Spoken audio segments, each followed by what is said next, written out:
it over for the roll call. All right, just 1 second. Whenever we you have got a couple of remote participants. Let me bring them over as panelists and then we'll.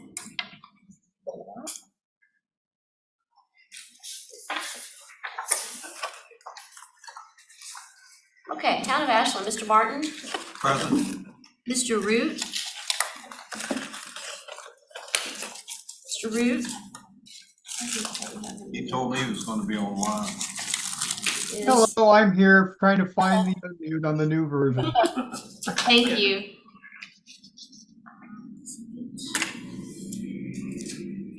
Okay, Chesterfield County, Mr. Plymale. Mr. Richwine. Richland County, Mr. Basham. Mr. Goyne. Hanover County, Mr. Rasnick. Henrico County, Mr. Dixon. Here. Thank you. New Kent County, Ms. Guthrie. Present. Mr. Moyer. Here. Thank you. Powhatan County, Mr. Powers. Mr. Ciriello. City of Richmond, Mr. Bunn. Here. Chair Erickson. No. Ms. Almond. Mr. Smith. Chamber RVA, Mr. Easter. League of Women Voters, Ms. Weisiger. Here. Ms. Rosenblum. NAACP, Mr. Johnson. Mr. Willis. Richmond Area Bicycling Association, Mr. Burnley. Mr. Hamilton. Richmond Office of Equitable Transit and Mobility, Ms. Rowan. I'm here online. Thank you. RVA Rapid Transit, Ms. Walker. Here. And Mr. Hankins. Senior Connections, Mr. Williams. Here. Virginia Conservation Network, Mr. Gordon. Ms. Higgins. Virginians for High Speed Rail, Mr. Testerman. And VCU, Mr. Leonard. Here. And Mr. McClellan. Thank you. That concludes the roll call for attendance. Okay. First order of business, can we approve the September 28th? So move. We got Lisa. Do I have a second for the? Second. Thank you. And then what, all in favor? All in favor? Aye. All right. Thank you. Are there any amendments to the agenda?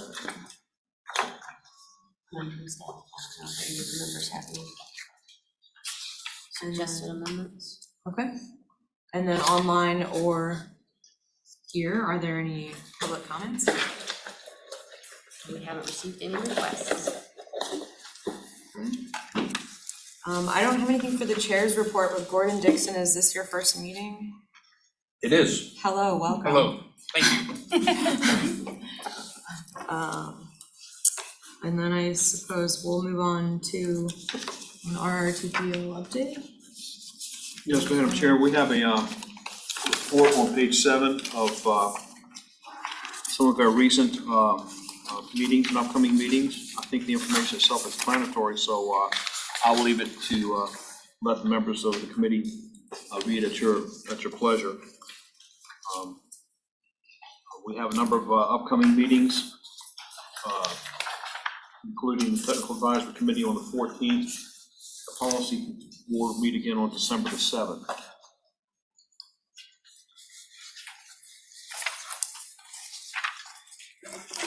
Do we have any questions for Ken or about this material?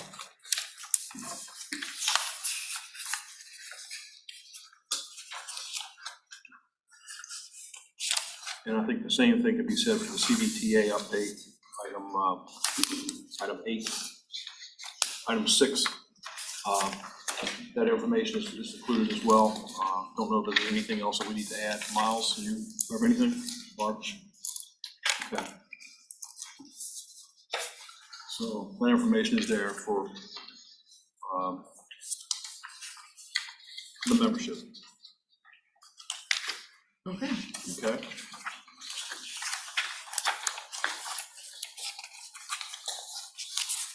So I think you can move to item B, new business, Madam Chair. Excellent. Yeah, we'll move on to an overview of the MPO transportation planning process.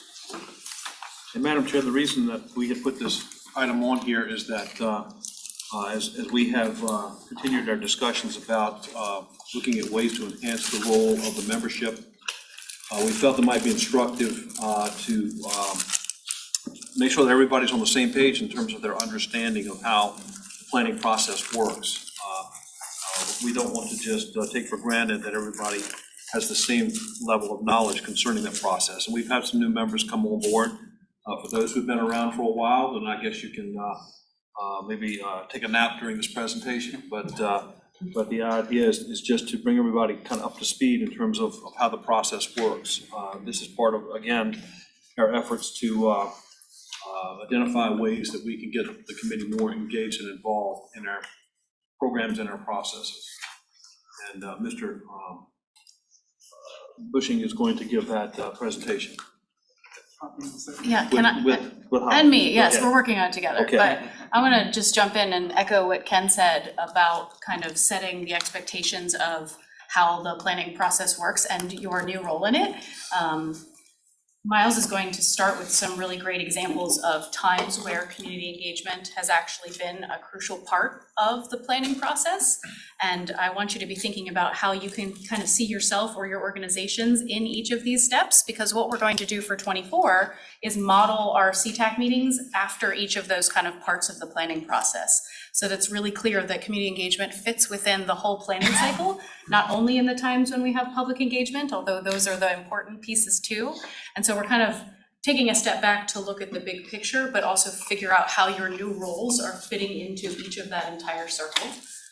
And then we'll talk about what the next step is specifically for this committee. But before we do all that, we have two staff members who are new, right, to this. Barb, do you want to introduce them? Yes, I'm so happy to introduce Molly Frey over here, as well as Carrie Ramos, who have just started with Plan RVA, and I think will be very much a part of the CTAC efforts in public engagement, as well as all the TPO work that we'll be doing and the planning work. So we're very happy to have more women power here with us. Okay. Well, good afternoon, everyone. My name is Miles Bushing. I'm the Director of Transportation here at Plan RVA. So I am just going to go over briefly sort of the MPO. What is an MPO? Why are we all here? And the planning process that we go through. Basically, how does a transportation project start and how does it actually get delivered? And really the focus on this is going to be what is the MPO's role in that process, and then what is the public's role, and so how can CTAC help to bridge the gap between getting the public involved in what the MPO is doing. So to start off, introduction to the MPO, we have a definition or kind of an explanation of why the MPO exists. So to provide comprehensive, cooperative, and continuing transportation planning for the safe, efficient movement of people and goods throughout the region. So big picture, getting down to the actual, like, what does that mean? So federal law basically requires that for any metropolitan area with at least 50,000 people, you have a metropolitan planning organization. So that's the MPO, that's what our TPO is. And our role as the MPO is to plan for all modes and across the entire urbanized area. And it's supposed to be a cooperative process. We're working with all the jurisdictions, the owners of various transportation modes. It's supposed to bring everyone together and sit down, look at the needs for the region, and then identify solutions. And it's supposed to be ongoing. So it's not something that's a one-off. We keep doing this. It's a cyclical process. Every few years, we're updating their plans. So in our region, we really have the RRTPO. So that is the policy board. That's comprised of the elected officials, the executive officials from like GRTC, some of the other agencies, RMTA, the airport, and then the representatives from the state and federal agencies which administer this funding. So that's really the board. We have two advisory committees to that board. So there's the technical advisory committee, which is basically the engineers and planners from the localities, and they're advising on the technical issues, so on questions of design and finance, more of the details on that end. The Community Transportation Advisory Committee, this body, is the other counterpart, and the role for CTAC is to advise on how to bring the public into this process. So that's the public involvement is the role that's defined in the bylaws. So that's really what we're trying to bridge here, is making sure that we are bringing the public into the process, and that's kind of the whole focus of this new effort with CTAC right now. So this brings us to our transportation planning process. And this is, if you've ever seen anything about planning for anything, this is pretty much the same cycle that you go through. So step one is really identifying issues and coming up with potential solutions. Once you have the solutions, you have to prioritize those solutions. So which ones are most cost effective or the best way to go about solving an issue or the range of issues that you have in the region. And then in transportation, from there it moves into the actual details of how do you fund it and implement it. So funding the project is the next step, chasing the money to get that project funded. We have to authorize the project, so that's basically a federal step in the process, since this is all dealing with federal money, getting the project approved by the federal government to move forward for reimbursements. Project gets implemented, it gets built, and then we evaluate the outcomes. So that's what starts the cycle all over again. Did the improvements that we thought were gonna happen actually happen? What issues are still remaining? How can we address those? So it's constant, ongoing. That's the planning cycle that we go through every day here at the MPO. So what I want to do now is walk through each of those steps and talk about, again, what is the MPO's role and how are we accomplishing that step? And what's the public's role? And I think this is the opportunity for CTAC to be the bridge to help us get input as we're working through these different processes. So the first step, identifying issues and solutions. So we have listed here, how do we accomplish this step? So there are a lot of different places that issues are identified and that we get solutions identified as well. So the local comprehensive plan, every locality has one. That's usually the first step where a lot of things come into our planning processes. It comes through the planning efforts that have been done at the local level. But we also do planning studies here at the MPO, and VDOT takes on their own studies, GRTC takes on studies that are specific to individual corridors, maybe a particular interchange. We do plans for just a specific mode. So we have a transit plan, we have a bicycle and pedestrian plan. So there's all these different plans that get put together. We also track performance measures. So part of the federal process is we're required to track things like how many people are dying on the road from crashes. How many hours of delay are we seeing for people trying to travel throughout the region? So we're tracking all these different measures, which also help us to identify where there are issues and where we're seeing the same issue come up over and over again. All of these issues get compiled into our regional long-range transportation plan. So this is one of the two core products that the MPO has to produce, is a long-range plan. And it's basically looking out 20 years, identifying the issues that we see, and finding solutions within a constrained budget, projected revenues out for 20 years. So that is really one of the big reasons that we're together as the MPO, is to come up with that plan and prioritize those issues and solutions. How's the public involved in this process? Well, as you can see, we have listed, the local comprehensive planning process is very public. That's a very involved process, and that's open to everyone to be involved in. Part of what we can do is have CTAC help to promote those transportation chapters when they're being updated.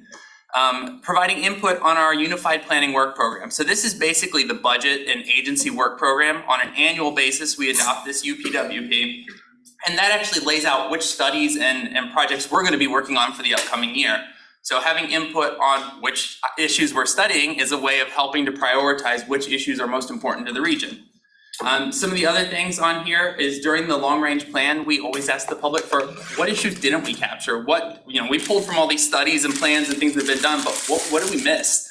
And I think that's another huge opportunity for CTAC to help promote and bring in more comment.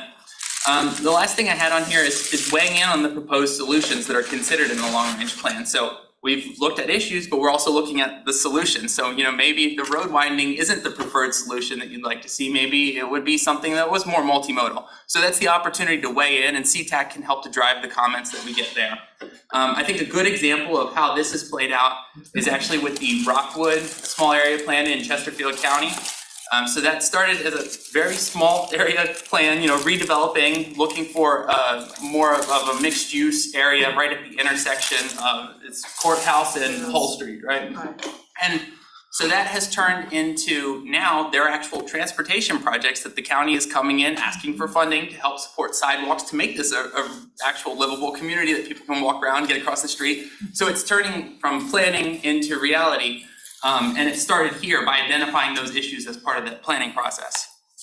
The next step is prioritizing. So the long-range plan is, as I mentioned, required to be fiscally constrained, which basically means we can actually fund all of those projects within our projected revenues. So to do that, we have to actually prioritize which projects we want to fit, because there's always going to be more needs than we have funding for. And so part of this process is very data-driven, it's very technical. We're trying to look at the actual performance measures that we're required to evaluate, see how these projects help to address those. We can assess if we make this improvement, what's the expected improvement on safety and crashes from looking at that. But the other part of that is actually just weighing in on the objectives, the goals, our draft priority orders, because just because we have the data doesn't mean we have to follow that strictly. That's helps inform the process, but it's not the only thing that informs the process. So weighting our goals. One example of that, for the region, during the last long range plan, we updated our goals based on the public input that we received, which led to us putting safety and accessibility as our highest two goals. Those were the things that received the most weight in project prioritization. Whereas before, items like congestion had been higher up, and they actually moved down a little bit on the scale based on the public input. So there's an opportunity to help shape those priorities, which helps shape how we pick projects and which projects move forward. I think the other big thing that we see on this is the long range plan is a public document. It goes through a formal public hearing and approval. So part of that is getting comments out during the development and also right before we approve it. So making sure that these proposed projects are also matching what the region wants to see. I have a question Yes. on the LRTP. Where do the projects that don't make it onto the LRTP go? So there's some of them just drop off. We also are allowed to have what's called a vision list. So basically that is an unconstrained project list. So beyond the budget that we had, if we had extra money, we'd love to see these projects also implemented. So that's kind of the catch-all for the additional projects. So the next step, once we have our list of projects for the next 20 years, we got to move into funding. So this is the 6-year improvement program. I'm sure you've all heard of that, but it's basically the state's process of funding projects is looking at 6 years at a time, and we plan out the project funding so that a project can be implemented within those 6 years. So the TPO itself, our TPO, has about $35 million in funding annually. That's the Surface Transportation Block Grant, the RSTP money, congestion mitigation and air quality, CMAQ, and then the Transportation Alternatives, which is TAP, that's more focused on bicycle and pedestrian projects. And a new one that we have is the Carbon Reduction Program. So that's focused on reducing carbon dioxide emissions from travel. So those are the 4 main programs that we have. There's also many other programs. So the state has lots of different funding opportunities, both at, the VDOT side and the DRPT side. Smart Scale is the biggest piece of that. That's the one that we are all focused on, I think, year round. The other piece that now is new in this region is the Central Virginia Transportation Authority. So we have our own authority, has its own revenues raised through taxes. And that is about $80 million a year in funding. So there's a lot of different pots out there and everyone is constantly chasing them. But what the role of this body is, and the TPO in general, we have to prioritize our own applications within the region. As a body, we get our own applications. So there's a lot of decision making that goes on which projects are moving forward in a particular year. But there's also a chance for the public to weigh in when we're putting money on a project and say, hey, is this set of 10 projects that we're able to fund this year actually the right set of 10 out of the applicants that we received? So there's the opportunity to weigh in there. The CTB, the Commonwealth Transportation Board, has a similar public review and comment period before they approve this 6-year program. So there's a lot of opportunity to get public comment and input on those priorities before they get funded. The other big piece of this is the funding programs all have guidelines, right? So there's a process that's laid out on how we're prioritizing our projects. The Smart Scale program is going through its biennial review, so right now they're in the middle of proposing a lot of changes. And that's an opportunity for the public to also be involved and look at those changes and see if they're actually beneficial or not. A lot of it's very technical, but it is another chance for the public to be involved. The next step in our process is the authorization. So this is very strict federal jargony piece of it, but basically what that means is once a project has funding, you have to go to the federal government and sign an agreement that says, hey, this project meets the requirements for this program, and we will pay you back our share of the project cost. So that's basically the key element, because the project's not moving forward if we're not gonna get the money back.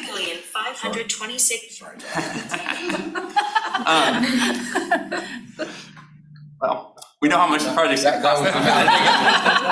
We were gonna donate that from UK.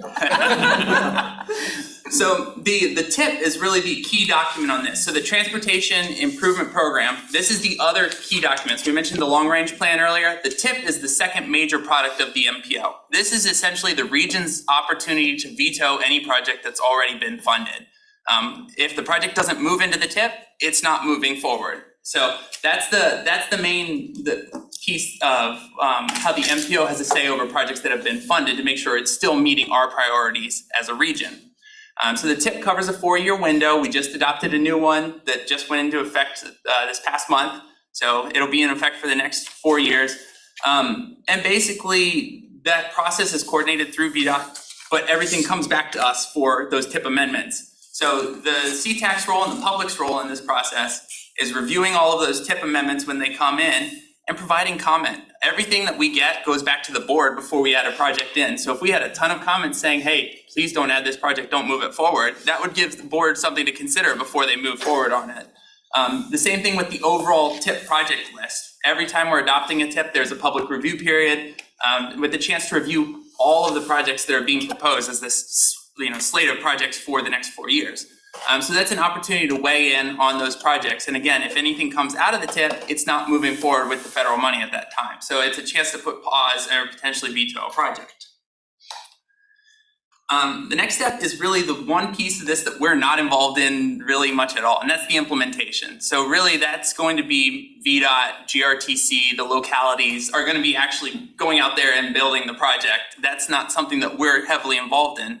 However, there is still a role for the public in this process. So there are public hearings to review the design once the design's been completed.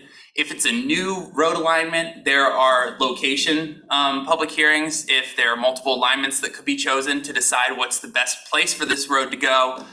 There are citizen information meetings, which are just informational sessions for people to learn about the projects that are coming in. And I think the biggest one on here is really, you can always talk to the local governing body too. So we have seen projects where they have been funded, they've moved through the TIP process, but once the county board heard about it, from a lot of citizens, they decided, you know what, let's put pause on that project and not move it forward. So there's still another chance for review in the process. It's another chance for people to weigh in. I will say this is probably the harder one because the project's funded, ready to go. It's harder to stop things at that point, but there's still yet another opportunity for review, another opportunity for the public to be involved. And then the final piece is evaluating the outcomes. So as I've mentioned earlier on, this is a performance-based process. It's data-driven in a lot of ways. So what we're also doing is tracking, if we spend money on this project thinking that it's going to improve safety, are we seeing safety benefits down the road? And so there are certain targets that we're required to set. There are federal performance measures, and we have to set those targets every few years. So safety is every single year we have to update our safety target. And I think this is a great example of an opportunity to weigh in. But the goal is when we adjust those targets, we should be changing what we're programming our money toward to help meet those targets. So one example right now, the safety target, the CTB just adopted the new safety targets. Every time the state adopts it, we have a certain number of days before the MPO has to adopt our own target in the same process.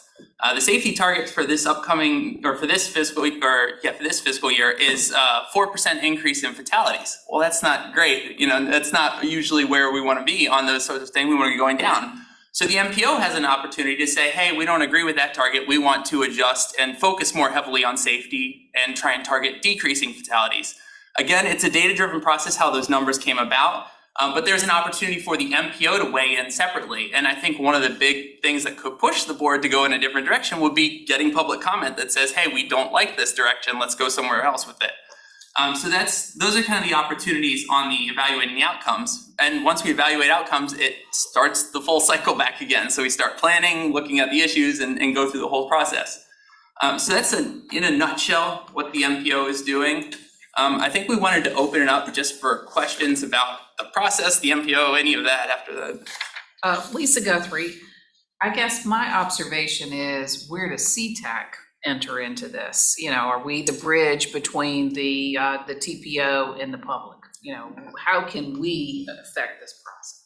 Yes, so I think that is our goal, is that you guys would be the effective bridge between the two. And I think Holly's gonna go more into the public engagement plan and how CTAC is going to be shaping the efforts to provide outreach and get input on all of these different components. But that is our goal, is to have CTAC serve as that bridge. Hi, on performance measures, is it possible to have performance measures based on emissions and VMT reducing, even if it's not required by the federal government, or is that allowed? Yes, so there are certain things that are required by the federal government that we track. We also have our own objectives. So for example, reducing VMT is what we evaluate all our projects against in the long range plan and also in our project funding cycle. So we have those separately. We don't track it in like a report the same way, but they are something that we're already looking at. I will also say there's a proposed rule out there at the federal level to look at greenhouse gas emissions and a required reduction on that side as well. So that would be a potential new federal performance target. But could the MPO require measuring emissions and reducing them in the next LRTP? Yes, so we can set those. So I think that goes back to, and let me go back here, the providing inputs on goals and objectives. Those objectives are all measurable. So what we come up with is an objective, which then turns into some sort of performance measures when we're assessing projects. So we already have VMT reduction. We have air quality, but it's focused on ozone emissions because that's historically been the biggest issue in this region. But those are both in there now in how we're assessing projects, so we could strengthen those as part of the next planning process. And that's actually getting ready to kick off in the summer, which I think Holly's gonna get into a little bit more, but I think July is when we're really getting ready to kick off for our 2050 plan. Miles, do you want to tell us what VMT is? Sure, vehicle miles traveled, so it's basically just reducing the number of miles that people are driving on the road. So a question with your LRTP prioritizations and 20-year assessment. Obviously, a lot of things change over those 20 years, so how do you adjust? So I know the current 6-year improvement plan is like $10 billion. The next one doubles to 19 billion. So there's a lot more money coming, maybe. So how do you adjust those priority projects based on that sort of that kind of fund? So that 35 million you talked about, are you all projecting that to go up over the next 20 years? Yeah, so the revenue projections do escalate over the period, but I think the big thing is we're on a 5-year update cycle. So every 5 years we have to reassess the plan, make sure we still have the same priorities, relook at the revenue projections because a lot can change, when you start looking at like declining gas taxes and changing federal revenues. So there's a lot that goes into that. So every 5 years we update the whole plan and make sure that we're still capturing the regional needs and the same vision of the future of where we think things will be.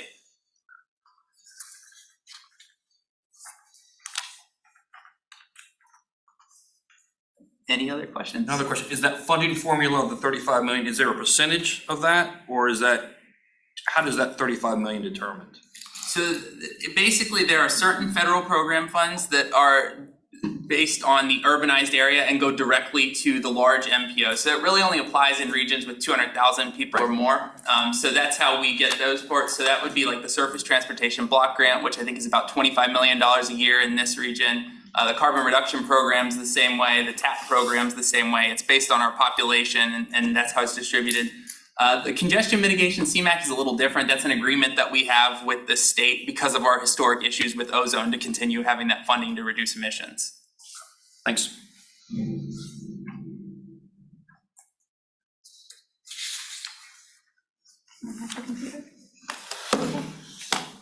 Okay, So I'm gonna do the second half of this, which talks a little bit about the major tool, guiding principles, the thing that connects the work of the TPO to the public and you all, which is our public engagement plan. And I'm Holly Gordon, I'm our community engagement manager. For those of you who haven't met formally yet, hello, nice to see you again. Just using the arrows. There we go. Hey, so we know what public engagement is, right? We know that if we're gonna do this well, we need to have citizens involved, we need to have the information open and accessible, and we need to have lots of different kinds of opportunities for engagement. That's pretty much a given. I feel like everybody in this room knows that we're on board with this part. Now, what is the approach for public engagement for this committee? Well, the PEP, the Public Engagement Plan, is the planning to plan. And this is even something for me, like I am new to the NPO world, or the TPO, the MPO world, sorry.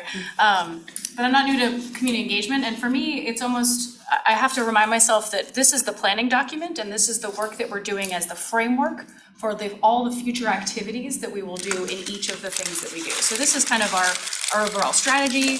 What generally do we want to do? What broadly do we want to measure? And what ways do we want to measure success? So the PEP is not actually getting into the literal activities on the ground. It's not saying on Tuesday, January 5th, we're gonna go to the main library and talk to non-English speakers about the long-range transportation plan.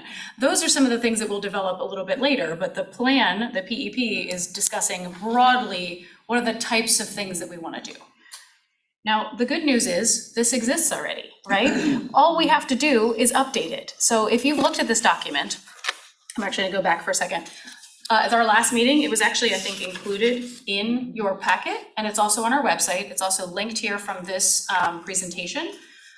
If you have not looked over it recently, I'd encourage you to. I think that was my suggestion for your homework at the last meeting was look at the plan that we have and see yourself in it. Find out where your communities feel like they seem relevant. If you have a pretty obvious tie to the media and there's a section in there about the media, we want to talk to you about that section. If there's a section that's specifically about measurement and you feel very strongly that your organization or your talent lies in measurement, we want to talk to you about that piece. But what we'll do for this next set of activities is all we have to do is update it. And so a lot of it's really still very good. A lot of the strategies that are already in there, we'll probably do again. We just have to tweak it a little bit. And so what I want to show you here quickly is just the 3 major goals that are in it to give you an overview of what we said we wanted to do last time and think about this framing. Goal number 1 was to create robust and creative opportunities. I think I said at the last meeting, I'm all about coming up with creative ways to engage people. Let's do things that are a little bit weird and innovative and unusual because I think people want to engage in a fun way.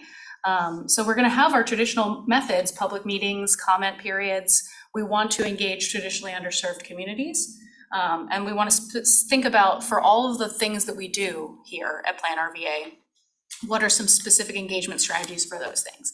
You all are going to touch the transportation pieces, and so we'll develop those strategies as a secondary piece. Goal 2 was informing and educating the public about what we do. So not only engaging them, but making sure they understand what are all of the things that we produce, how are these plans related to transportation impacting them, why is it important to give their input on a 5-year, a 25-year plan, why is it important to think regionally? Miles and I last night were at the City of Richmond's Speed Management Symposium last night, which props to Kelly on the phone and the Office of Equitable Mobility and Transit, because that was a great turnout. Kelly, were there 130, 140 people there last night? I would say at least. Okay, yeah, there were probably 15, 20 different partners there. And even, Miles has been doing this for a long time, but even he and I just chatting about framing this complicated, beautiful work in a way that the public understands what their piece in it is challenging. And so having this many other good brains at the table to help us translate that is so important. So these are some of the ways that we might inform and educate the public, obviously using media, social media. How can we go to events that are already happening that are regional? How can we think about using good visuals and documents to make things easy to access information? And the third goal is, how do we use this cycle that Miles talked about for continuous evaluation improvement, making sure that we're using this giant plan to use all of our efforts, right? Every planning effort that we have incorporates these good principles, making sure that we're setting metrics to track how we're doing, publishing it annually to say, here's how we did this year on the things we said we were gonna do, refreshing it, and then making sure that we're continually getting public input on how we're doing. So those are the three major goals of this. So to Lisa, right? Lisa's point about how are we going to do this? Well, for one, you're already doing it. You're coming here and you're finding out what's happening. You're becoming a more engaged person than the average person about how the TPO process works. You're taking that information back to your communities, right? As a staff, we can only reach so many. You are an extension of this good work because you're already in communities and you're able to take that information back. You're also able to let us know, hey, these are important places that we should be showing up. Where are the places that are already good citizen groups and already people who are active, or maybe a group that really could use this information. And then the other piece that you can help us do is to attend some of these events, right? As a staff, we only have so much reach, but if you feel like this is something you would like to go to and talk to your people in your neighborhoods, that would be a great opportunity for you to contribute. Something that's not here, that is something that the staff is working on, is creating a streamlined call to action page, which is going to have clear and ongoing activities throughout the year for engagement. We have that page, but right now when there's nothing happening, it doesn't look like there's anything to do. And this was a challenge I was even having last night talking to the public at this event was, what are some ways that we can make sure that we're creating opportunities for when people come to us and there's nothing to vote on, no public comment open, how do we not lose them? Because I talked to probably, 15 people who were super excited about this work. We want to grab them and keep them year round. So having a streamlined place for people to get all this information is one of my immediate goals. Yeah. I have a suggestion to have a post what the comprehensive plan progress is in each community, if there's something going on. That, because there's always probably something out there. Yeah. What's going on outside of just us? Right, oh, yeah, but especially comprehensive plan, since it's so important. That's a good idea. Actually, related to this slide as well is building the relationships with the people in the committee. So Faith from RVA Rapid Transit and Sarah, who's wearing all the hats today, League of Women Voters, but also works with RVA Rapid Transit, invited us to speak at their December Riders and Advocates meeting. And so being able to take, hey, here's the work we're doing, and what are some opportunities to engage their folks who care about and are affected by transit, those are the kinds of things that CTAC can help with. Help us identify those, create those opportunities, let us know when we should be showing up to those kinds of things. So here's a timeline for some important deadlines that we have to meet based on federal requirements. So the next time that this committee meets is January 18th. This committee meets every 2 weeks, or 2 months. So we have to have an update of the public engagement plan available to the public for public comment for 45 days. Once that whole thing, the plan, is done and has public comment on it, it has to get voted on by the policy board. The policy board is meeting in April. They have to approve the plan in April. If we back up from April, this is the order of operations that is necessary for us to get the plan done, get some updates to it, get the comment period done, and have it ready by April. Because April feels far away, but it's actually not as far away as this seems. So what we're showing you here is essentially, I'm going to tell you in the next slide what our ask is, because this feels really both timely and compressed, but the good news is, reminder, I said before, the plan's already written, all we have to do is update it, is the second slide I'm going to show you, which is what we're asking you to do today. So we're going to update this plan in the next 3 months. We've got to draft the plan, have time for comment, give it to the board. We can't do that if we're only going to meet one actual time before the public comment period opens in January, right? January 18th is the only time we'll be able to meet as a group.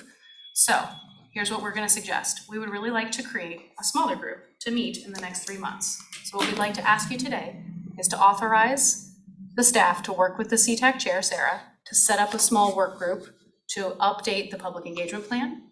We will probably need to meet 3 times between now and that January 18th meeting. They can be virtual meetings. And what we're going to do is essentially take that good old plan that we already have that we think is pretty good, make some edits to it, add some things, and then at the 18th meeting where we're gonna reconvene all of you, we're gonna have an option for you to look at that, say, does this sound right? Are we missing anything? We're gonna do a little bit of that work for you, so that on the 18th you can say, yes, this looks good, and then we can open it up to the public comment, and that gives us enough time to meet that 45-day requirement. Include those public comment points in the plan. In March, when we meet again, we can update it and say, hey, what else do we need to put in there? We'll tell you how those public comments went, and then we'll have something ready and beautiful to vote on for April 4th. Questions about that timeline? Because this took me more than one pass for me to understand this timeline, so I'm aware that I'm throwing a lot of timeline at you, but I promise we've done our due diligence to back this up in a way that makes sense.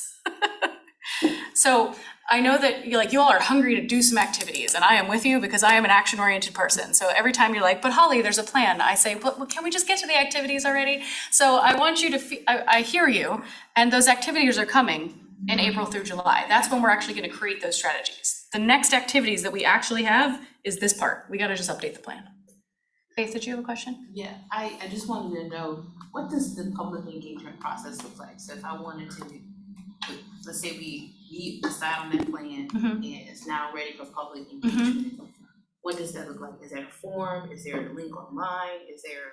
When you say when it's ready for public engagement, you're talking about that Yeah, open comment period? Yes, the public comment Yes, period. so at the minimum, it just needs to be open to the public, meaning we have a site that says, give us any of your comment on the plan. The plan is showing, here's our overall strategy, here's the ways we want to include underserved communities, here are the channels we want to reach.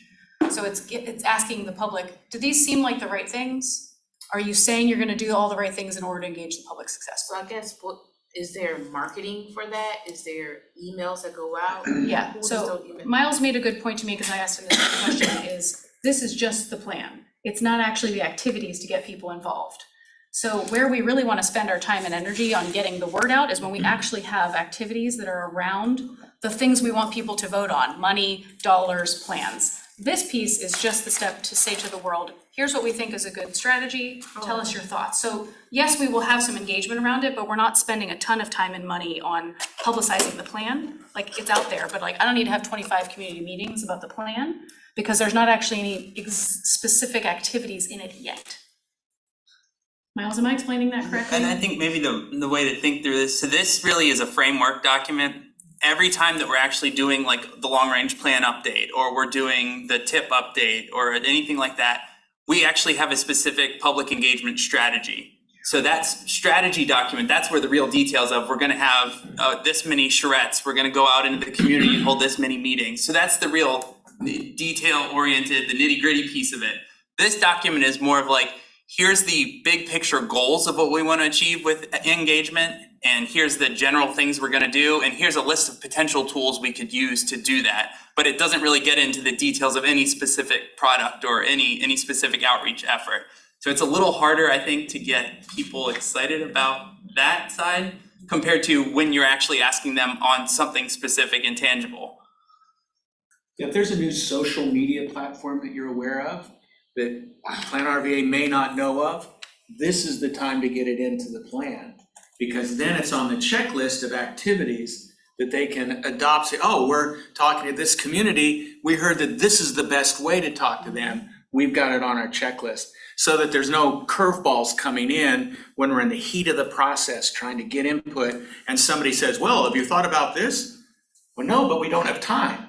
So it's the plan now, we think about all the channels. And then we'll have it on the checklist when it's time to go get it done. Yeah, but ideally, we would have the plan in front of us as a body also, so that when public comment opens, we can practice engaging the public.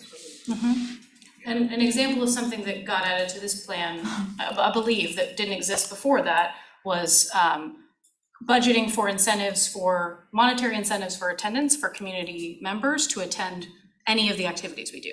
So that was a piece that we added that felt like it was missing from the overall broad goals, that when we actually go to create activities, we say, hey, our public engagement plan, we thought that this was an important piece, so let's make sure that that piece is included in any of the activities that we do. Does that answer your question, Faith? It does. I think I'm just excited about the process. Yeah, is that good? I want excited. Yeah, that's a good thing. Well, and it's okay to push back and say, because I feel like I've been doing this to Plan RV, is going, well, but is it enough to just put it out as public comment? Like, when are we actually going in front of the community? And I think it's thinking about how to be strategic about when are we actually trying to get input and on what? And what are the priority things we want to get input on? Yeah, I think my issue is when I hear public comment, it takes outreach. Yes, Get no, you're public right, comment. absolutely. So, and I know that we're speaking long range on that April piece, but in order to get someone to comment on this plan, people don't know about No, this you're plan. right, you're right. So it's gonna take a lot of engagement. So Period. Miles, is there any, like, how can we, because I hear you and I agree, is how do we allocate our time and resources across all of the things that we need to engage people on? And where's the right step to deploy those resources? Yeah, I mean, I think anything that we could do to get comment on this is great. I think the challenge is, again, we're not really asking for anything that we're gonna take action on. We're asking them for action on how we're going to ask them for future comments. So it's kind of what we're asking for input on is kind of so far removed from the actual work that it's hard to, it doesn't make a lot of sense for us to go and spend a lot of time out in the community going door to door asking people how they would like to be engaged. I think right now, I think that's what we're relying on you guys as the experts who already are doing that, to bring that back to us. And it's just because we don't have an ask from them. There's not something, to Holly's point of always having an ask, we don't have something clear that we're saying, hey, what do you think about this investment here? It's what do you think about how we reach out? Yeah. I hear you on that, but this is a good conversation, because if people don't know about public comment, then they're not gonna comment. And I get what you're saying, it's hard to engage them when it's not a direct ask. But that's the challenge with public engagement, it's gonna take extra. Yeah. The extra, and that's I think that's the part that we're missing in these conversations. Like, yes, it's gonna take more engagement, it's gonna take more time, it's gonna take more of a budget, it's gonna take more people, but that's the only way that it's gonna be done properly. And it's unfortunate that I don't ever hear public comments for our meetings. Like, we don't get public comments at all for this particular meeting. And I don't think people know that they can or how. So we're just gonna never, it's like, we'll get this prepared and ready for public comment, but we won't get public comments.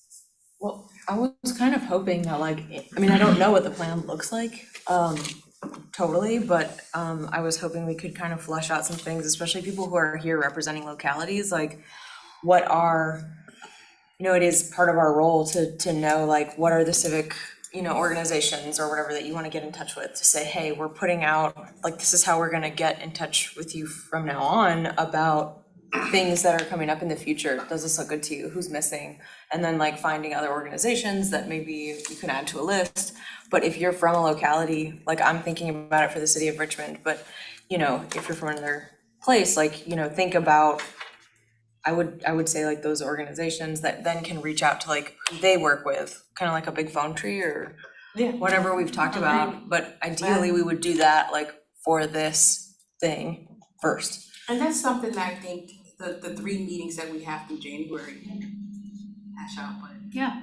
I just wanna make sure that we're harping on that, how important that is. Doing something first. I think what would be an interesting Can I exercise. add something? Oh, yeah. Yeah, Kelly? Hey, sorry, I had my hand up, but virtual, you can't actually see my hand. We see you, we're just waiting for a chance to interrupt. Oh, okay. I was gonna add just a thought, so the asking people how they want to be asked is what we're talking about. Right. But maybe just an effective way to get that feedback from underrepresented communities, because we don't know the best way to ask them, nor should we, presuppose that we have any understanding of people's daily lives, is to have a focus group a paid focus group, I mean, set aside $1,000, $1,500 to pay 10 people, $100 to come sit in a room for a couple hours to ask them, how would you like to be asked? Which of these methods is the most effective? How can we best communicate to your communities about these opportunities and make sure that you trust the process, feel your voice is heard? Like Faith is saying, it's kind of a vague conversation, so it's hard to just ask somebody on the street, like, hey, how do you want to be asked about transportation projects? But I think if you get, and we can help you identify, at least from the city of Richmond, community members that have helped us in the past on focus groups that have tons of ideas on anything that you ask them. I would suggest that as a piece of the puzzle. John?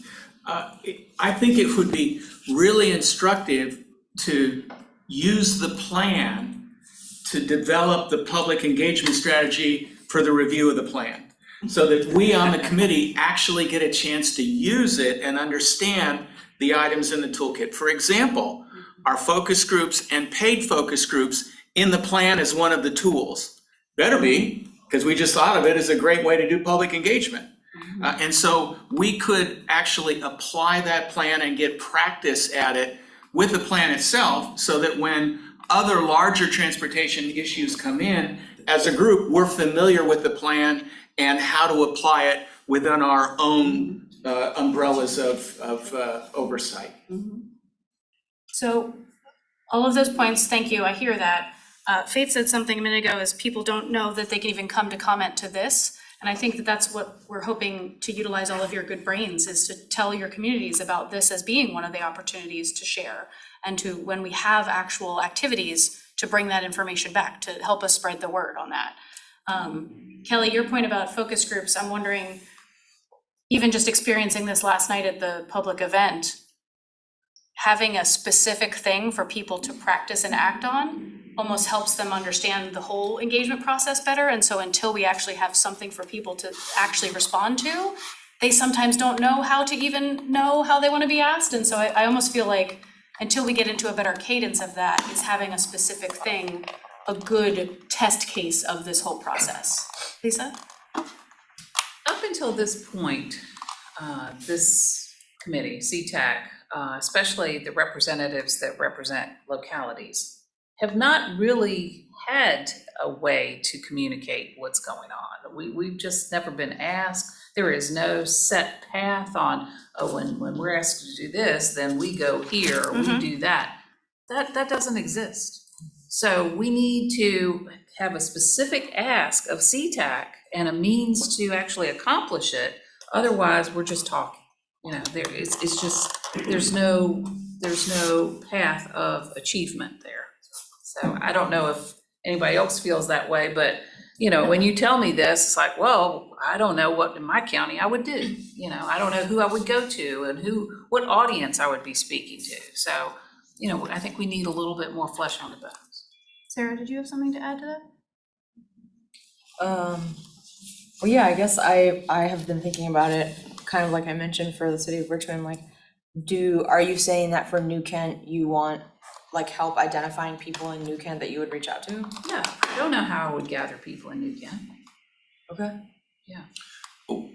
Wouldn't you just go to your supervisors and talk to them one-on-one, go to the public comment period of the Board of Supervisors meeting, talk about what's going on here? You get, 5 minutes there? But that's not public engagement.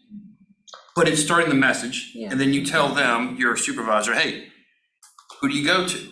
What's the community organization that you reach out to and engage the most on? There's a social media aspect of it, but there's a lot of folks who aren't in that social media communication platform.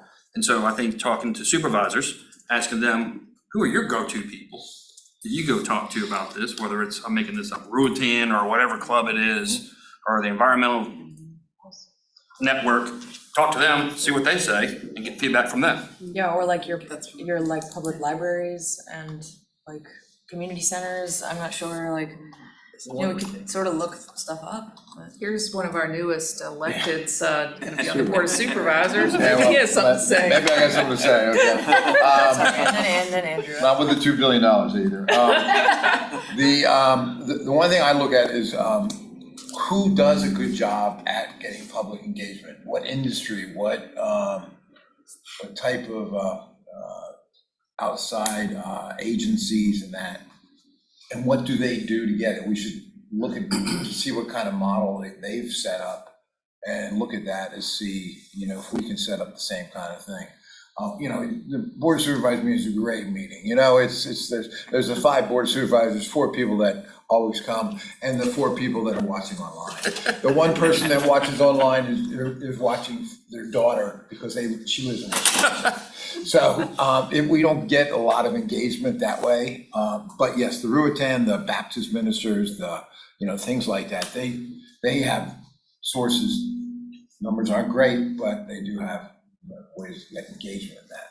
But looking at industry-wide and public-wide, you know, who does a good job in getting public engagement and see what they do, whether it's paid or it's not paid. You know, that's, you know, whatever gets the most people and the most interest. To Lisa's question, would it be helpful to the other members of CTAC for either us as a committee or us as staff to help you identify some of the people, locations, and channels and messaging? I Okay, think so. I'm seeing some yeses. Yeah, Yeah, and even I- a media kit, so let's say, Mhm. you know, this public, let's say we have the 3 meetings, we have that plan ready to go and for comment, so like a media kit that says, okay, this is an email that you can send out, this is a social media post you can post.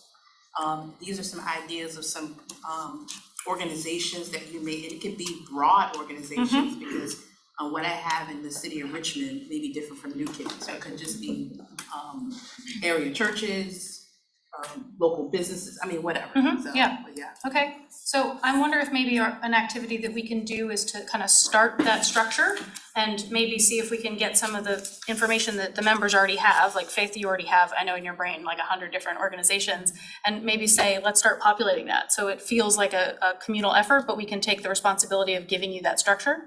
Does that sound like a action item we could do? Okay.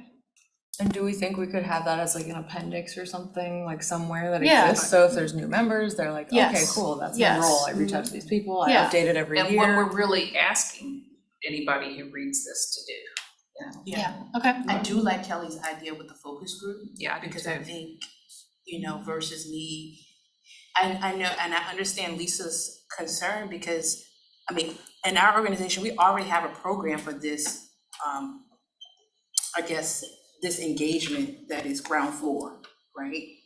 She may not have that, so sometimes the ask, depending on the room, could be like totally out of our warehouse. Like, I don't normally go to the library, so why would I do that? So, I think the focus group could, I mean, if there is a media toolkit asking for people or representatives from these different jurisdictions, then we can forward that out and recruit people to sign up or something to be a part of that focus group with a stipend attached, so that it'll boost participation and enrollment. I think that's the best way to go. Kelly, you have a question online? More of a comment, that I think, and maybe it's actually, that could be a separate focus group itself, but I was gonna say, potentially identify some preliminary community partners and have them be on this subcommittee of CTAC that we're talking about, potentially offering a stipend like we've had, you know, we've done in Richmond Connects as well. But like the face of the world, the organizations, like Faith organization already has connections, is already doing on the ground outreach. There's like Virginia Community Voice, there's several in Richmond. Like Faith said, maybe there aren't as many established in New Kent or some of the other counties, but like we could reach out, I think Faith or somebody mentioned, to a faith leader, and I mean even just get a really prominent faith leader or a really prominent business person just to come, because they have institutional knowledge of where they live and they're interacting with people day to day, and can give us that first round of of feedback on how they have found it's best to communicate to their people. I'll also just add a general comment, and this is probably just, I should be on the committee. I'd like to be on the subcommittee that helps work on this. But I think one big takeaway that I always like to offer is that like the same strategy and messaging does not work for everyone. Like if we are trying to bring a message to the RHA, one of their tenant council meetings versus if we are going to talk to people after their Sunday service at a church in New Kent, the message is probably going to have to be crafted for the audience, and that's okay. Like we have to acknowledge that people are all coming from a different place in their understanding of the process. It does add more time and more budget to be able to come up with multiple packets, but I was just thinking of like, okay, that media packet, and it's like, well, there should be several media packets depending on who you're talking to and your audience. So I'll just throw that Yeah, in the picture. absolutely. Kelly, those points are all valid and heard, and I think some of them might already even be in the public engagement plan, and if not, then we should make sure this subcommittee decides that that should be a thing that is included in the public engagement plan, customized strategies for audience, and so, yes. And then just to kind of circle us back, Lisa's question about structure and kind of identifying opportunities and media kit, that's all going to be for when we actually get to the activities, right? So that's the future step. That is not specifically just for this step. So absolutely that's coming, and we can communicate to you how you can communicate to your people when there's an actual activity that we're asking for input on. But the very first thing that we need to solve with you all is to just update the plan. Do you want to share the? Yeah, no, so I did want to jump in again because I think the focus group I think is a great idea, but I think it belongs in the next step is I think where the challenge is, because then we're developing a strategy for actually outreach on a specific project and on something that has an input. So developing that engagement strategy of how are we going to reach out to people over the next 2 years, I think that makes a whole lot of sense to have that. This is why I pulled this up. This is literally just a list of anything we could think of for public engagement and then just boxes of when we could potentially use it. So I think this is really here's a general toolkit of very broad brush, anything we could pull from. When we actually develop the engagement strategies, that's where we put these into practice and say we're going to have a detailed plan of what we're doing for this specific product and how we're reaching out. So I think the focus group idea is a good one, but I think it really belongs with the next step. So this is a plan to plan to plan. I mean, we're so far removed from the actual plan piece that this is pretty far out. So I think this body is able to help us fill in the details on this, like a table like this. And then we apply it through focus groups, through the different efforts when we go to develop a strategy for getting input on real projects and things that are out there. So I think that was our approach in going through this. I think the focus group would be a good addition there, but I think in terms of timing, it makes more sense with that second step instead of this. But that's, Holly, I leave it to you to. No, I think that's fine. Did you have a question? Upton Martin, Ashland. I'm a proponent of never recreating the wheel. Are there any MPOs that are further ahead of this process than we are? Have we gone to them to determine how they have come together with the PEP part of the process is evaluating what your plan is. Have they gone through the evaluation process of their PEP, and how successful was it? What were some of the problems? I would hate to have to create a focus group of my Ashland people to talk about creating a plan to talk about a plan. They just aren't going to be interested in providing feedback. Their time is very, very valuable, as is ours. If we go to them and saying, we're thinking about widening the road here, and these are the options we have, that creates a hot button. They're going to turn out. But if you expect real good feedback, it's going to have to hit on people's hot buttons. And I don't see this as anybody's real hot button. It's something that maybe ought to be maybe a very small focus group, this committee. But I think we really don't need to spend time to go any further than that. If it works, great. If it doesn't work, evaluate why it didn't work and make changes to it. But, you know, that's just what I think we need to look at. Compared to other MPOs, Miles, I feel like Miles is constantly saying, this feels very similar to what most other MPOs are doing. So I think maybe a little context on this. This plan was a wholesale update a few years ago. So this was at the time, I think it was 2019 when we worked on it. We looked at the best practices from other MPOs around the country to try and bring that in and borrow what's working other places. Before that, this document was significantly longer and it was very technical. We're gonna attend these festivals, we're gonna do this, you know, it was very in the weeds, not something that was engaging. The goal in this is to make it light and just the framework. And then we actually get into details when we're doing the planning. So that was kind of the approach on where this came from. And we did look at a lot of best practices. I think we could go back and look at the same organizations and see if we can find any others as well as we do the update. But that was where this started, was a look at best practices from peer agencies. Yeah. Does everyone know where to find this plan? Okay. No. Do you want it to be emailed to you by me? Sure. Let's send it back out again. Okay. And I think even, a task of this subcommittee could be, let's make sure we're looking at those peer organizations and what is their current PEP and does it align? So, in the interest of time. Can I ask one more question? Yeah. The other piece that would help me, I have a pretty good handle on how to get out information that I need to get out and how to gather feedback back. What I have that I struggle with is the rhythm of CTAC and the rhythm of the ask. Because that one slide that you had of timeline is great. That's the first real timeline that I've seen us discuss more generically. I've been on the LRTP planning committee and all that, so, they have specific timelines. Yeah. But this is an outreach timeline. We have a bunch of other things that we do. It'd be nice to lay them out side by side and see if we're gonna ask 20 things at once and then go a bunch of months with nothing. Yes.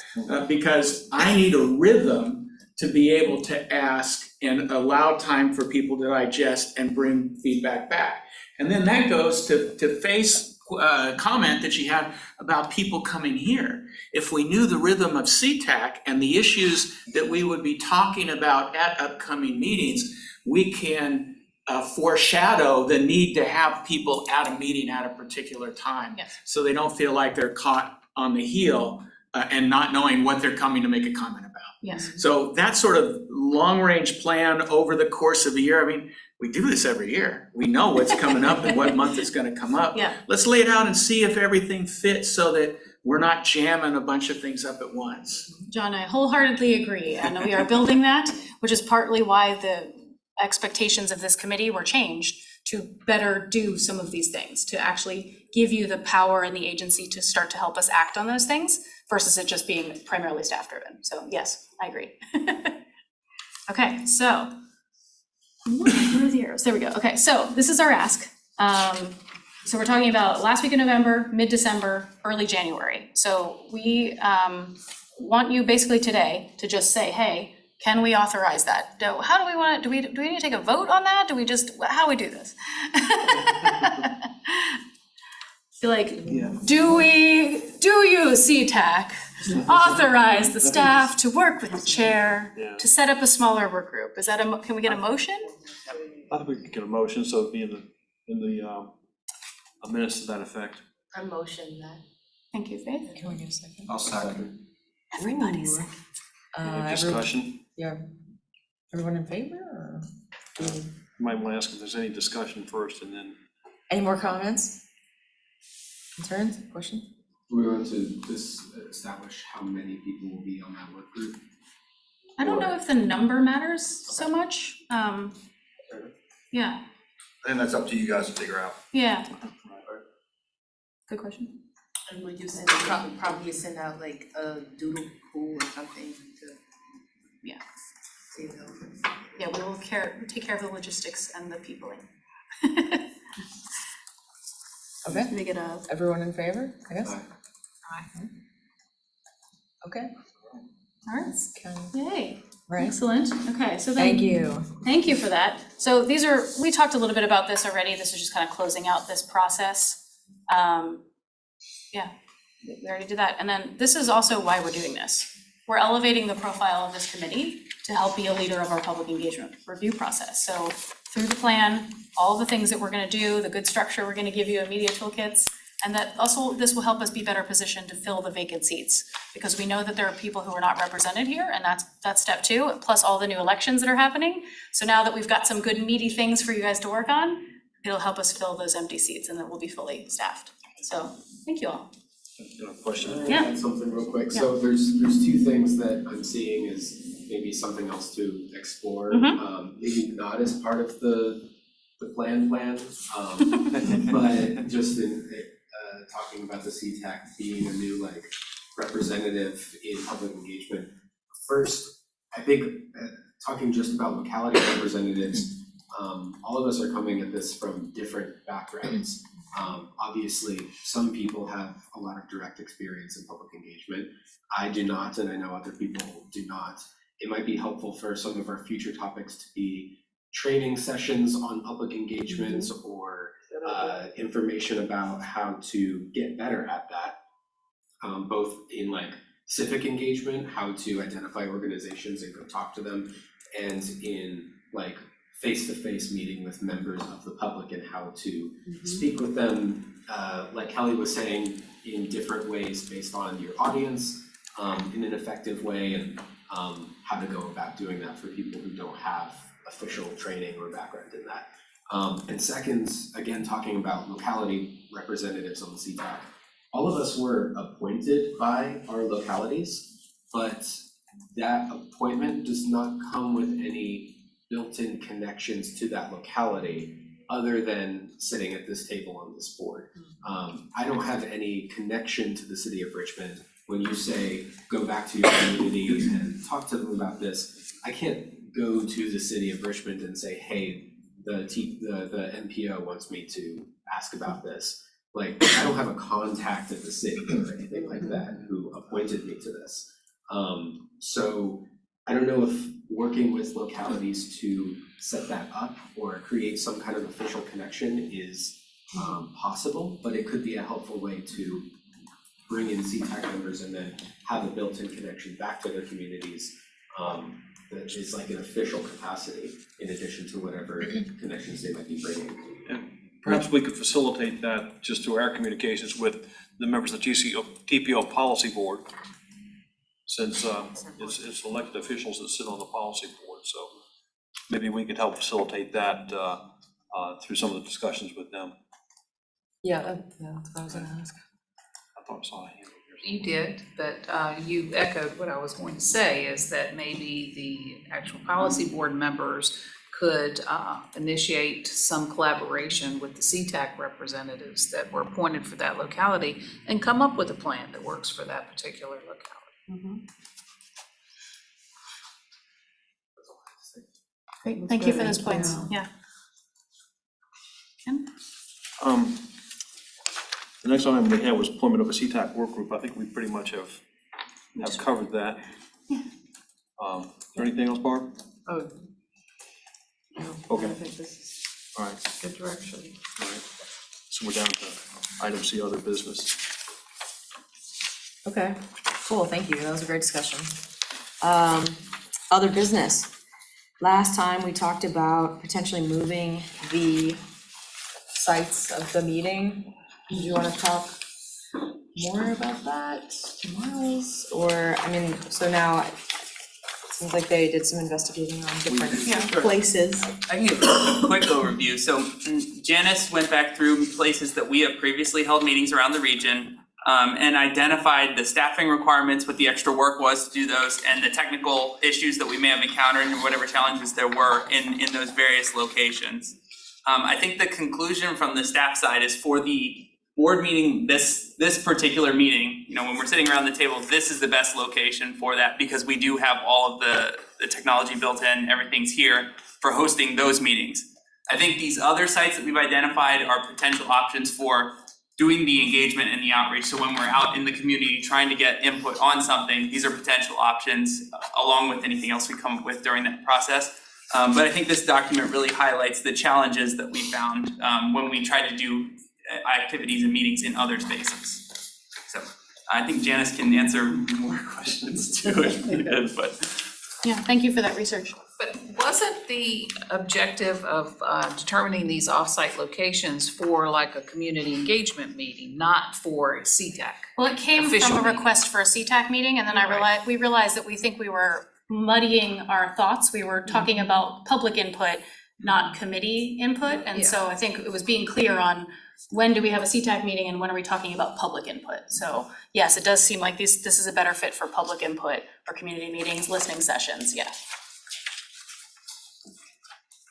And this is not a comprehensive list, right? There are so many locations where that kind of engagement could happen.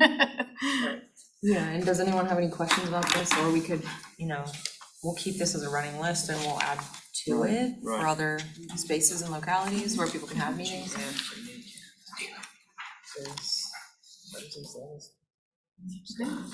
And then future meeting topics? Next is future meeting topics. Do you have something scheduled? Because I think that your idea about like kind of training sessions and brainstorming sessions is really good. I love a presentation, but I think if we can like nail down what we're doing here, that would be a really cool use of our time. We do not have a topic identified for January, so Okay. we're open at this point.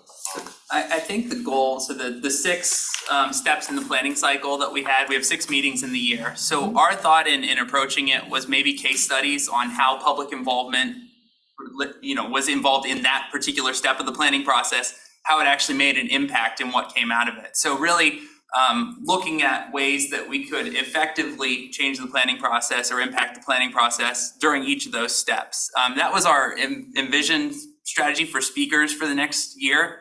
I think we could also do training as well. I think that they're not exclusive in any way. Yeah, and given the time frame of this meeting, because this meeting is supposed to be how long? Hour and a half to 2 hours.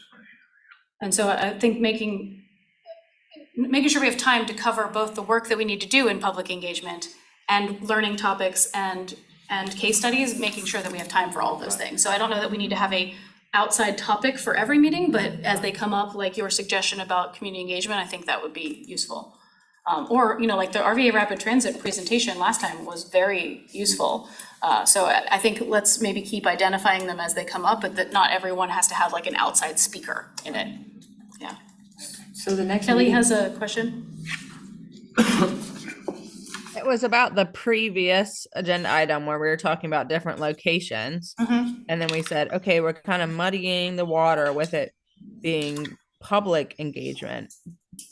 But isn't this group supposed to be also open to the public? I guess I would challenge us to think about this group, whether or not it really is a public engagement effort.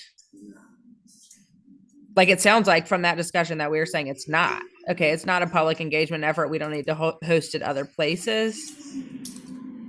Well, I don't know, personally, I would wonder like if we're only meeting for like 12 hours a year, do we want to like get this work done so that we can engage with the public like in additional, like in additional ways? Or do we wanna have this meeting be a more public comment at different places? Yeah. I guess what's the requirement to make this the public comment? I'm just educate me on that because I think I'm probably overlooking something that's codified. Yeah, no, so this is part of our public engagement plan that we offer opportunity for the public to comment at every meeting. So it's the same for the policy board meetings, it's the same for the TAC meeting. It's an opportunity to comment on anything that's on the agenda or anything that's not on the agenda. So it's no different than like the public comment period at a city council or a board of supervisors meeting. But it can be done remotely. Yes, so you can submit comments in writing beforehand, you can participate on the Zoom link, so there's a lot of opportunities if anybody was interested in providing comment at the meeting. Yeah. And if the committee's job is to execute on some of these tasks, we need to have the time and the resources to be able to do that work, to create the opportunities for engagement outside of just the committee work, especially if we're only meeting, right, every other month. Yeah, I guess I would expect someone to be more interested in coming to do public comment at a policy board meeting where they're actually making big decisions. Right. To kind of be like, don't do this, or whatever. Yeah. I don't know. Or to an activity that is Yeah. about something they care about, perhaps. That's kind of what I was asking, is it's kind of unclear even to me what the point of public comment would be at this meeting. Yeah, I don't know, it seems like a formality. It's on every agenda. It is, yeah. It's on all of our meeting agendas. I think it's part of to be making, open? Right. being a transparent Right. process to show the public, here's how the inner workings are happening, and that they can participate and be a part of it, but it's not an active thing that would matter. Of all of the activities we're doing, it is not the most engaging of them, it is just another avenue. I guess if you really had something to say to Plan RVA, Right. and it fit in your schedule. And it has happened. You Yeah. can come, yeah. But Kelly, just to clarify, what we found from further examination of the prospects of moving these meetings to, say, Chesterfield or Henrico or New Kent or Hanover, on a rotating basis, that the logistics of that are pretty complex. I think Janice, discovered from her work that you're on average, you probably take at least 3 trips for each site just to scout out the location, make sure that everything works, test the technology and so forth. So for that reason, what I think we're saying is that we're going to continue to hold regular CTAC meetings here, in this building, but we will keep in mind the list of the sites that were identified and use those for possibly some outreach meetings. That would be in addition to what we do as part of the regular CTAC. I think Kelly brought up a good point. The public, sometimes to me, public comment periods seem just like a box check. Yeah. So that's why I'm so passionate about advocating and engaging people on participating. So I would challenge us as a community board to focus more on that, in all of the projects that we have. So it's just not a box check. Yeah, and then because then people use it as a box check, and they say, well, people could have commented on it at a CTAC, and it's like, well, that's fine, but the CTAC is completely inaccessible if you are a single mom with a kid that works 2 jobs, or there's just a lot of inaccessibility. That's almost why I was asking, like, what is the point of the public comment? Like, it's placative in nature. Thinking of that like rung of participation, right? And I would agree with Faith that like this is the time to really challenge ourselves to ask just why are we doing this? Who is impacted and who benefits from every decision that we make, including the decisions around outreach. I'm not saying that we should make this the object of our outreach, but almost like I would err on the side of why let's just not even have public comment. If this isn't really a public forum, let's not use it as a box checking exercise and be intentional about when we are calling something public engagement or public outreach, versus what is not really public engagement or outreach. So if I can jump in, Kelly, this is not intended to be the public engagement or outreach. So that's separate, goes into the development of the plan. We ask broadly for comments during the time period of developing a plan. This is literally a chance for anyone who wants to come in person at the meeting and offer any comment to the board. It's no different than any local government. I think it's, they're similar. We're both asking for input from the public, but that's separate from the outreach that we do when we're asking for people to help us shape plans or provide comment on some funding decision. They're 2 separate things. They just both happen to be called public comment because they both allow the public to comment. I think that's and we try in the public engagement plan, we do actually try and call those out and distinguish between the formal public meeting, public comments, and everything else. So that's, I think, in the public engagement plan, what we try to do is make it clear that they're separate things. They're not intended to be the same. Ken, I have a comment on your upcoming proposed CTAC topics. It'd be really useful if you could help classify these as to why we're bringing it up. In the public engagement plan, there were 3 columns, educate, outreach, or something. That's one way to do it. Another way is we've got these 6 boxes in the planning process that we cycle around. Which of those boxes would these specific topics be supporting? Because that may help us order them. It may see that we got a lot of questions on technical projects that are being implemented that it's fun to know, but we really don't and can't influence them. They're in the tax hands. They're getting implemented. So maybe that may help guide what we talk about, and then we can share that with the public and get public input on that if people are motivated and fired up about it. We can certainly do that. Are we clear as to what we are supposed to engage the public about? You know, we spend a lot of time on efficiently engaging clients, engaging the public, but who's going to be doing that engaging? And what is the fundamental, what are we engaging the public about? Well, ideally, like, I think we talked a little bit at last meeting about you making some sort of digest, like, that would be easy for us to sort of get out to folks that we already have built relationships with. But I've been going to the policy board meetings, which I did not do before becoming the chair of this committee.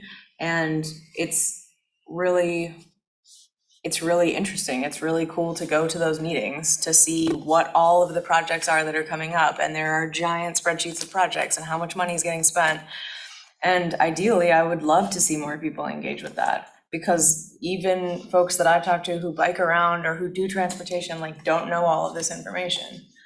It's there, but there's so much of it that hopefully what we can do is engage the public and invite them more to come and make public comment, or let them know when there's open public comment periods on giant transportation projects that otherwise just kind of like go through. They just go through meetings and meetings and they're passed, and that's fine. Well, but following back on, I think the comment that John had was, you know, we engage people and say, what are your thoughts about transportation? And they give us feedback. They would like then to have pretty immediate response as to what somebody's position is in regards to that. And I don't think any of us, Andrew said that we all come, you know, we're not professionals. You know, our TAC people are our professionals. The TPO people are our elected representatives who, through advising from TAC, make critical decisions. Our function is hypothetically to advise somebody and to help them make appropriate decisions. I think the challenge that we have always discussed is, one, how do we know in enough advance time to engage our people with enough specificity about some of the decisions that TAC's considering and the TPO is considering, to feed actual community comments about those specific things. Now, yeah, we have the 5-year plan, we have the 20-year plan. I think that's what we need to focus on and engage people about. These are the things that the transportation professionals are thinking about. This is what's in the plan. And what is your thought? Are they going in the right direction?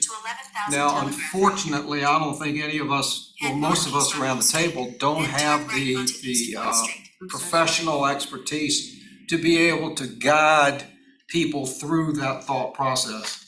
So it may be what our job is to do is to identify people who are most passionate about those things and then pass them on to an engagement committee of the TAC, maybe the TAC people in the community, but also somebody at Plan RVA to be able to help them come about the how that plan was created.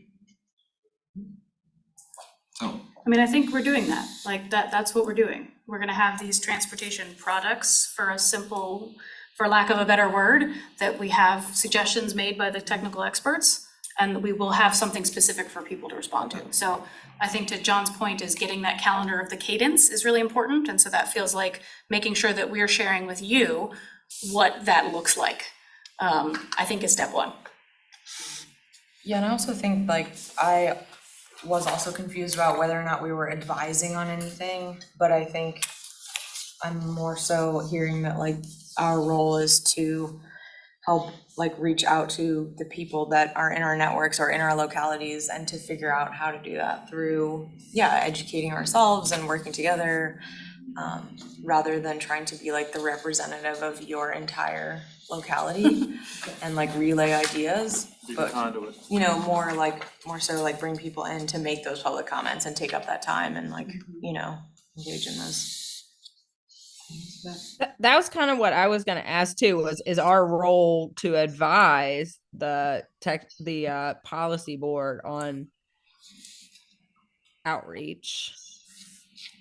Is it kind of both ways? We're reaching out to our communities, but we're also leaning in to the internal groups. Kelly, it's Lisa. Years ago, because I've been on this committee for many years, we did that. We served in an advisory capacity. We would vote on proposed projects that would then go to the MPO.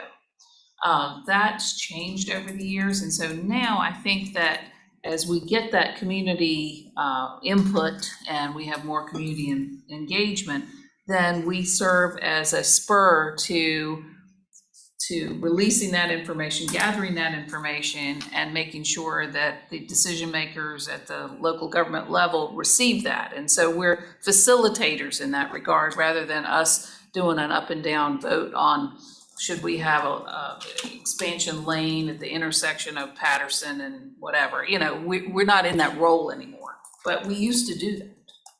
And I think you do still have that role in, as relates to engagement plans and engagement strategies. So I think that's the rather than setting up where CTAC and TAC might have different recommendations, CTAC is helping to generate a public comment, a broader, beyond just this group, sharing the message and getting it back to the board. So I think the goal is still the same, to get a broad community input on the projects and plans. It's just a different way of approaching it. Yeah, it's more of a shared responsibility. We're not looking to you to be the one voice, but to be the facilitator of lots of voices. I still think there would be use in a structure like that, but of a more diverse, truly representative group of people. Somebody said we aren't the professionals, and I look at the room and I go, I'm a certified planner. He's a certified planner. She's a professional. Like, we kind of are still professionals in this group, but it would be cool to get together. Maybe that's really back to the focus group, because we're going to have to pay people from, our underserved communities to come because they have to take off a day from work. But I do think it would be great if we had a group like that where people really represented the diversity of across all of these different regions. Because even just within the city, when we have a focus group, there's the person that likes the bike lanes, and then the person next to them is, why'd you take the parking for the bike lane? And just to have those people in a group having that conversation and document that dynamic is super helpful. And I would be so interested to hear from some of the people at the peripheral edges of some of these counties versus our inner city Richmond folks, like, just to have that conversation with the whole region, with real community members, the not professionals, as somebody said. I would love to see that. Okay. I think we're down to item C3. I don't know if we have any other further comments from the membership. Well, my last question is, for the next meeting, that's when this the smaller committee will have amended the plan, and then we'll have the plan. Yeah, so the small work group will have a new draft of the public engagement plan to present to you, to say, what do you like, what is missing, do these feel like the right pieces? And then if we need to make any changes, that small group can take it back, and then we'll open that up to public comment for the 45 days, We could also talk about with that small group, what are our strategies of good use of time to get the word out, to Faith's point, right, is like, how much time and effort do we wanna spend on getting the word out about planning to plan? And then have it be ready for a vote for the policy board in April. Yeah, can we use the next meeting time to maybe like workshop, like how we're gonna do this outreach?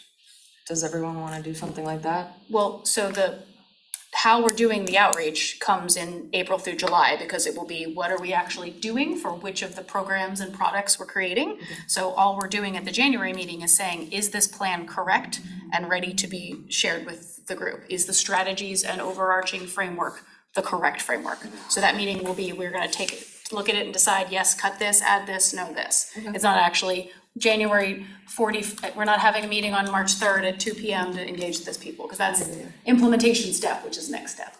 Yeah. You have a I was just gonna say, January, the intent would be to finalize the framework of the Yes. plan. Yes.